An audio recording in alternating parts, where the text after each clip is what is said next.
حضرت عمر کے زمانے میں ایک گویا تھا جو گاتا تھا، روٹی چلتی تھی، تمبورا بجاتا تھا. جب بوڑھا ہو گیا تو آواز ختم ہو گئی، روٹی بند ہو گئی، تو جا جنت البقیع میں بیٹھا.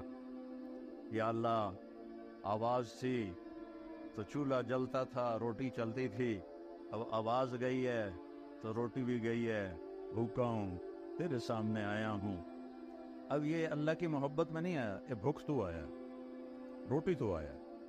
حضرت عمر سوئے ہوئے تھے مسجد نبوی میں، تو خواب میں آواز آئی، میرا ایک بندہ مجھے پکار رہا ہے، بقیع میں میرا ایک بندہ مجھے پکار ہوا ہے. حضرت عمر رضی اللہ عنہ ایسے بد حواس ہوئے کہ جوتا بھی نہیں پہنا، پگڑی بھی نہیں پہنی، ننگے سر ننگے پاؤں بھاگے اور بقیع میں گئے.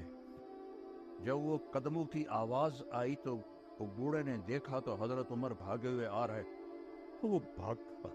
انہوں نے کہا تو عمر آیا تو سوٹے مارے گا. تو حضرت عمر نے پیچھے سے آواز دی، بھاگو نہیں، بھاگو نہیں، میں آیا نہیں ہوں، بھیجا گیا. وہ حیران ہو کے کہنے لگے، کس نے بھیجا؟ کہ جس کو پکار رہے ہو اسی نے بھیجا. تو وہ گر گیا زمین، کہنے لگا یا اللہ، ساری زندگی تیری نافرمانی کی، جب پکارا تجھے تو پیٹ کی خاطر پکارا، اور تو نے میرے ساتھ یہ باکس، مجھے معاف کر دے. اور اس کی چیخ نکلی اور جان نکل گئی. عمر رضی اللہ عنہ نے اس کو خود جنازہ پڑھایا اور اس کو قبر میں اتارا. سب سے آسان ہے اللہ کو راضی کرنا.